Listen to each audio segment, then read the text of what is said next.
Informasi lain, Saudara, Tim Hukum Nasional pasangan Anies Muhaimin mendaftarkan gugatan perselisihan hasil pemilu ke Mahkamah Konstitusi hari ini.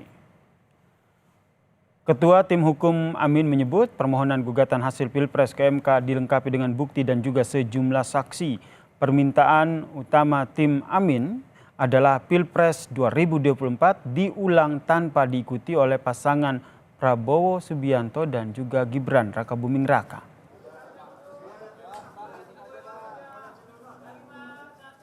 Jadi yang kami sampaikan dalam naskah kami, intinya adalah permasalahan pencalonan calon wakil presiden di 02. Dari awal proses tersebut bermasalah dan lanjutan masalahnya luar biasa. Karena kebetulan calon wakil presiden ini adalah anak seorang presiden sehingga membawa dampak yang begitu luar biasanya. Jadi seandainya nanti ini diterima sebagai satu argumen yang kuat oleh Mahkamah Konstitusi, tentunya kami mengharapkan dilakukan pemungutan suara ulang tanpa diikutin oleh calon wakil presiden 002 yang saat ini. Pasangan Ganjar Pranowo Mahfud MD memastikan akan mengajukan gugatan terhadap keputusan KPU terkait dengan hasil pemilu presiden 2024. Ganjar menyebut akan mengajukan gugatan ke Mahkamah Konstitusi pada hari Jumat atau Sabtu. Menurut Ganjar, gugatan ini merupakan momentum yang bisa digunakan Majelis Hakim MK untuk menunjukkan kredibilitasnya. Setelah pengumuman tadi malam, tim Ganjar Mahfud sudah bersepakat. Kalaulah semuanya ini harus diluruskan agar demokrasi bisa berjalan dengan baik, maka benteng terakhirnya adalah Mahkamah Konstitusi. Dan kami sudah menyiapkan tim dari tim hukum untuk kita segera mendaftarkan apakah besok atau Sabtu untuk segera kita menyampaikan seluruh yang ada yang kami persiapkan untuk menjadi pertimbangan Hakim Konstitusi nantinya.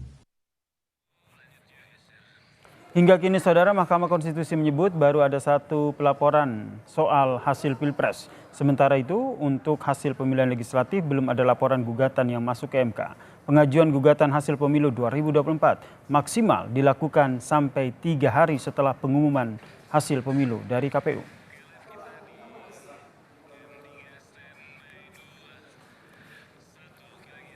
Selengkapnya soal pengajuan gugatan hasil Pilpres dan juga Pileg 2024, kita tanyakan kepada jurnalis Kompas TV, Triksi Valencia di Gedung MK Jakarta. Selamat malam, Triksi. Jadi sampai malam ini ataupun sejauh ini seperti apa perkembangan dari pengajuan gugatan hasil pemilu di MK?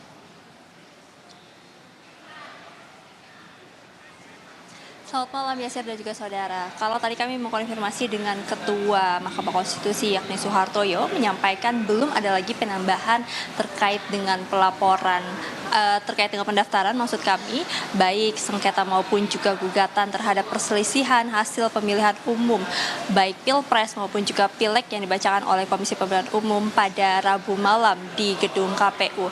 Nah, tadi kalau misalnya disampaikan juga memang sampai saat ini yang baru mendaftar ini adalah dari pasangan calon nomor urut 1 Anies Baswedan dan juga Muhaimin Iskandar, dan sebenarnya sudah menyampaikan ataupun juga melakukan pendaftarannya pada dini hari melalui online.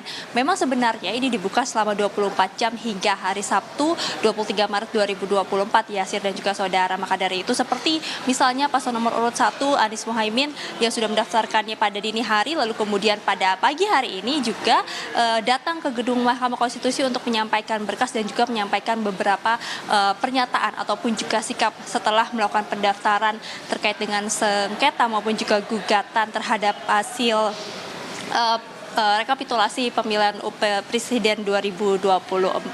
Nah, untuk lebih jelasnya Yasir dan juga saudara terkait dengan perkembangan dari pendaftaran sengketa perselisihan hasil pemilihan umum, kita dengarkan kutipan wawancara Ketua Mahkamah Konstitusi Soehartoyo berikut ini. Bahkan tadi malam ya 0058 kan sudah untuk Pilpres sudah ada yang mendaftar. Kalau Pileg belum. Kan di hari pertama masih mengumpulkan bukti ataukah mereka menggunakan momentum untuk supaya mempunyai waktu yang cukup, di samping mengumpulkan bukti nanti tenggang waktu perbaikannya juga menjadi panjang. Karena kalau orang mendaftarkan di hari ketiga 1 kali 24 jam ketiga itu akan bisa mempunyai masa perbaikan sampai 3 kali 24 jam. Berbeda kalau sekarang mendaftarkan baru hari pertama, baru 1 kali 24 jam pertama kan, otomatis masa perbaikannya akan terpotong 2 kali 24 jam yang terakhir nanti. Batasnya sampai Sabtu 23 Maret 2024 akan tapi disampaikan juga sebenarnya bagi pihak-pihak yang ingin mengajukan gugatan maupun juga sengketa bisa datang untuk melakukan konsultasi terlebih dahulu. Seperti misalnya tadi kami sempat mengkonfirmasi apakah memang sudah ada pihak-pihak yang datang untuk berkonsultasi terlebih dahulu sebelum mengajukan gugatannya. Memang disampaikan sudah ada beberapa, baik dari yang Pileg maupun juga dari Pilpres, yakni dari pasangan calon nomor urut 3, sudah ada yang datang lalu kemudian melakukan konsultasi terkait dengan mekanisme ataupun juga hal-hal terkait yang ini bisa membantu dalam gugatannya ke depan. Jadi memang masih dibuka, Yasir dan juga saudara, dan pihak dari Mahkamah Konstitusi sifatnya adalah menunggu pihak-pihak yang akan mengajukan gugatan ke MK. Yasir. Terima kasih jurnalis Kompas TV, Riksi Valencia atas informasinya dari Gedung Mahkamah Konstitusi Jakarta.